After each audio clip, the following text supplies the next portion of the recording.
Hi guys, welcome back to YouTube channel civil engineering hub. तो guys, candidates के बहुत सारे डाउट्स हैं, जो सारे डाउट्स इस वीडियो में हम क्लियर कर देंगे, स्पेशली मार्क्स को लेके कि मार्क्स बेसिस पे कट ऑफ क्या रहा होगा।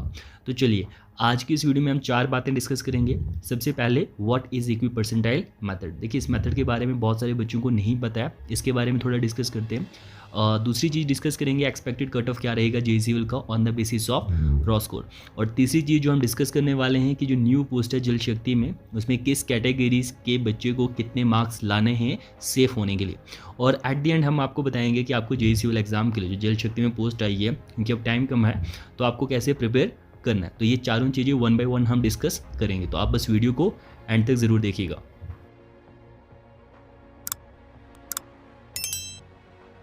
सो गाइस, सबसे पहले हम बात करते हैं कि इक्वी परसेंटाइल मेथड क्या है। देखो, इस मेथड को समझने से पहले हमें ये समझना होगा कि नॉर्मलाइजेशन क्या चीज़ होती है।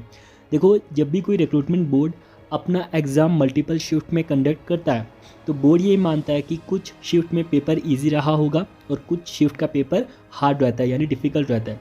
तो वो जो डिफ़िकल्ट पेपर था उन शिफ्ट के बच्चों के साथ गलत ना हो, तो बोर्ड क्या करता है, उस डिफ़िकल्ट शिफ्ट के बच्चों का स्कोर थोड़ा सा बढ़ा देता है, यानी नॉर्मलाइज करता है, ताकि उनका जो स्कोर है वो इजी शिफ्ट के बच्चों के बराबर हो जाए। तो ये नॉर्मलाइजेशन होती है। तो नॉर्मलाइज स्कोर जो है वो ज़्यादा या कम हो सकता है आपके एक्चुअल स्कोर से।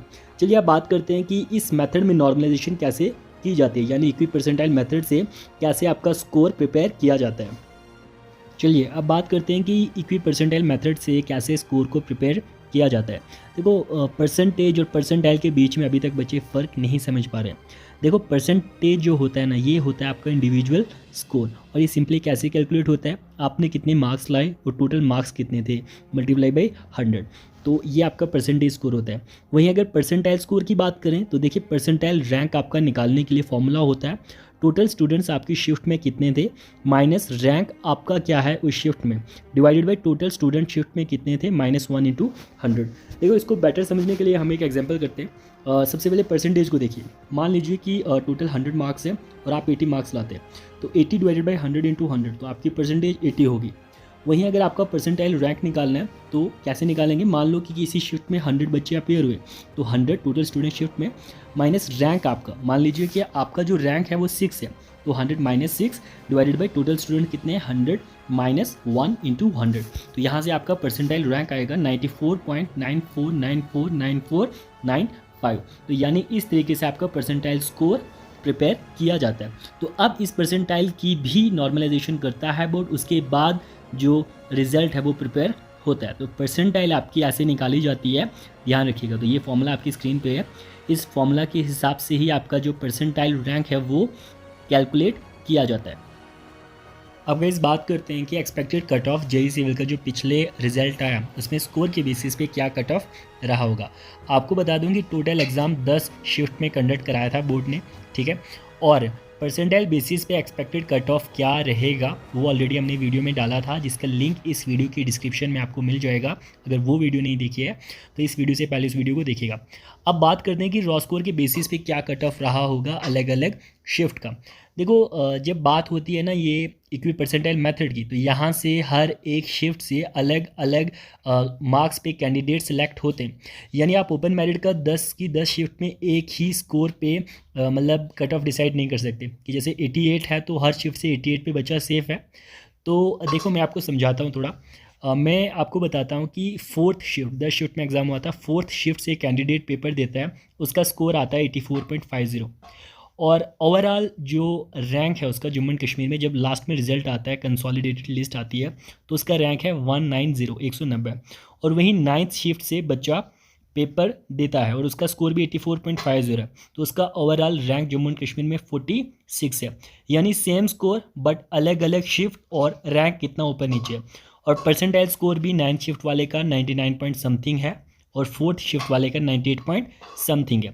यानी अलग अलग शिफ्ट का अलग अलग कट ऑफ रहता है स्कोर बेसिस पर।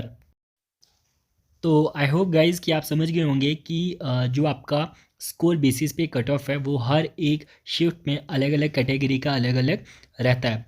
चलिए अब बात करते हैं, जैसे कई सारे कैंडिडेट्स की क्वेश्चन है कि जो न्यू पोस्ट आई है जल शक्ति में, उसमें किस कैटेगरी के स्टूडेंट को कितना मार्क्स लाना है तो वो अपनी सीट सेफ समझ सकता है। देखो जिस हिसाब से मैंने आपको समझाया कि अलग अलग शिफ्ट में अलग अलग कट ऑफ रहता है अलग अलग कैटेगरी का, यानी ओपन मेरिट का फर्स्ट शिफ्ट में अलग कट ऑफ जाएगा, सेकंड में अलग जाएगा, थर्ड में अलग जाएगा, फोर्थ में अलग जाएगा, इसी तरीके से बाकी कैटेगरीज का भी।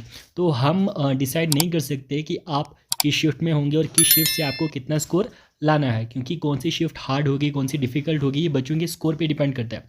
फिर भी मैं आपको बता दूं कि अगर आप ओपन मेरिट से हैं और आरबीए से हैं तो आपका पेपर जिस भी शिफ्ट में होगा, अगर आप 86 प्लस स्कोर करते हैं तो आप खुद को सेफ मानिएगा जो न्यू पोस्ट आई है जूनियर इंजीनियर सिविल के लिए जल शक्ति डिपार्टमेंट में। और अगर आप बाकी कैटेगरी से SC ST EWS IB तो 83 प्लस अगर आप करते हैं तो आप बहुत अच्छे तरीके से सेफ होंगे। देखिए ये ऊपर नीचे होगा, बट जैसे आप पूछ रहे थे कि कितना स्कोर करना चाहिए तो हम खुद को सेफ मान सकते हैं, तो आप टारगेट इतना रखिए, हो सके तो इससे ज़्यादा रखिए, बट अगर आप टारगेट ये रखते हो और इतना स्कोर लेते हैं तो आप इन कैटेगरीज में इस स्कोर के बेसिस पर सेफ होंगे।